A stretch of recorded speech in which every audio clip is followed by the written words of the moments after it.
just got a Tumblr. I do not understand Tumblr. Don't really know what a note is. Don't really like the feeling of being followed By strangers. Why do they call them followers? Can't we just be friends? I have 81 followers, mostly strangers, and they send me messages that say, thanks for the reblog, but what's with all that feminist spam on your feed? I did not respond.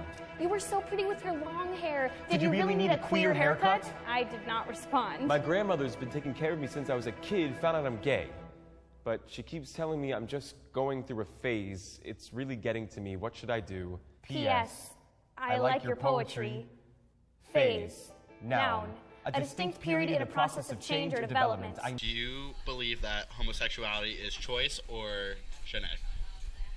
I think it's very clearly genetic. It's something that you were born with. Not to say that it is a heritable trait, meaning that it gets passed down from generation to generation. I don't believe that that is the case. But I do believe that it is silly to think it's a choice. I think it's silly to think somebody would choose to have a much more difficult life than they need to.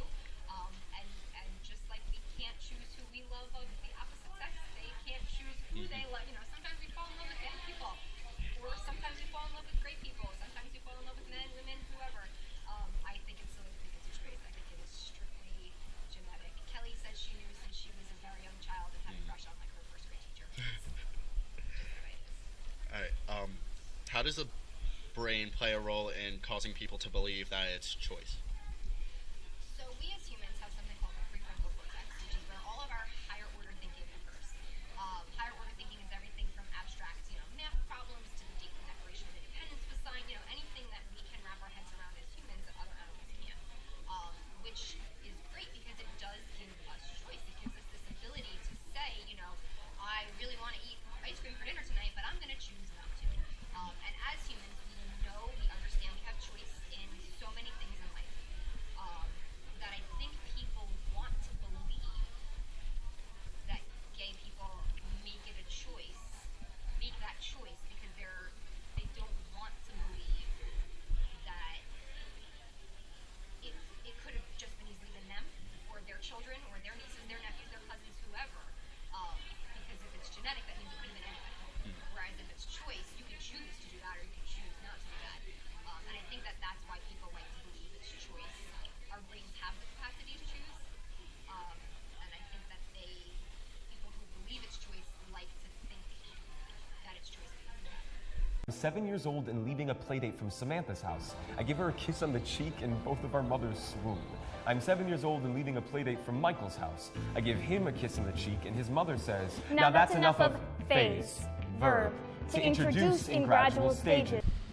I think it allows people to open their mind and have an open mind. I don't think what differs us from many other species is we're not in autopilot. In other words, you have some primitive instincts, but at the same time, you're able to. I know for me, I kept an open mind, and if I didn't have an open mind, I wouldn't have found myself. Is that choosing to be gay? No, I think it's choosing to explore my body and explore the world, and make the most of this life that we were given. Years old when I began dating a woman for the first time. She pulled me in from the starless darkness I'd been drifting through, and I watched as all my insecurities burned up in her atmosphere. Her name is phase, verb, to remove in gradual stages. In high school, I knew this painter, a cocksure comet with a confident, smarter-than-you smile that showed no signs of burning out, a hopeful romantic who always wanted to exchange portraits for poems, and I'm afraid if I write him one now, it will sound too much like the suicide note that he did not leave. Signed, phase, verb, the process of waxing and waning. With the link between ego psychology and Mendelian genetics along with biological factors, do you think there is a presence of the gay gene with environmental pressures that would cause? So in other words, the gene was activated? Yeah. So to speak? I think maybe it would, well, yeah, I think that the gene certainly can be activated like, an autoimmune disease. Certain things trigger, things to be active. It can be in remission.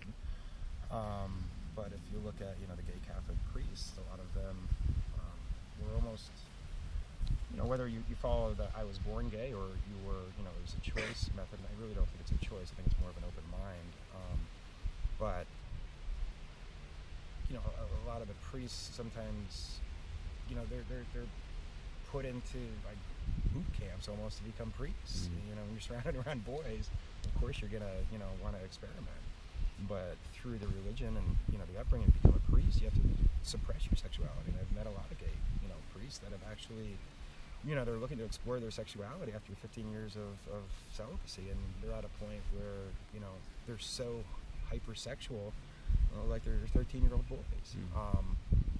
But, you know, I think if a big event came out, if you look over at Russia, you know, where the persecution of gays is happening actively, people are going to go into hiding. Does that mean that they're still not gay? No, I think they are, but they hide it for the sake of, you know, preserving and not being persecuted. What was the other one? Mendelian genetics. So your two parents' genes linking to become your genes. Yeah, I think there's obviously some, you know, genetic coding in there. I mean, nothing's perfect, and I think we are made in the image of God, or our original creators. But if you look at, you know, someone who's hermaphrodite, born with, you know, penis and a vagina, the parents have to make a choice, and hopefully they make the right choice. You know, I met someone where, you know, the parents made the wrong choice, and later in life she decided to become a boy, and then after he became a boy, realized that he was gay.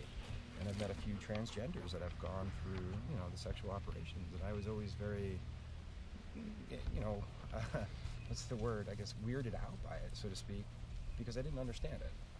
And as I got to know these people as actual people and human beings, because they are, they're not weirdos. You know, they were born in their own body, and they're just trying to finally become themselves, and that's really what, you know, transgender is sort of about.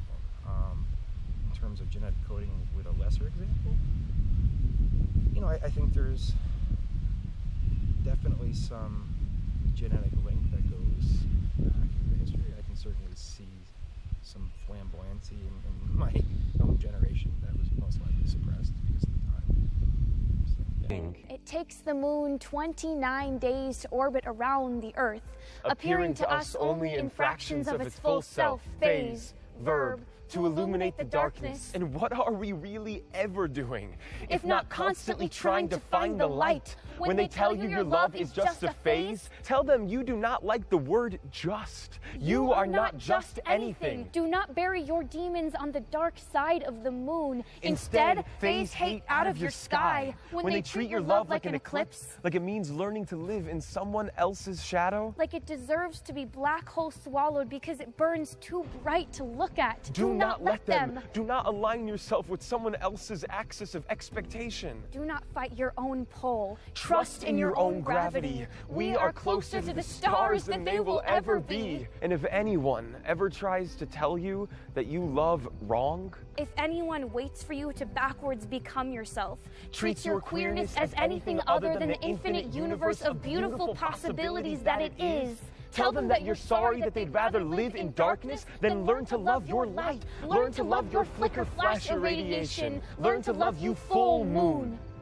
And even on the days when you hang just a sliver in the sky, when it feels like you are holding on for dear life to this rock, like you are in a death-grip tango with the sun, hold on. Because I've seen people I love starve themselves out of the sky. Her name is Sarah. Signed, Andrew. My starry-eyed girl and her constellation kisses. My man in the moon in his ghostly glow. I still don't understand Tumblr, but I consider us friends. Thank you for sending us your secret satellite. We promise it did not get lost in space. P.S. We hear you. Loud and clear.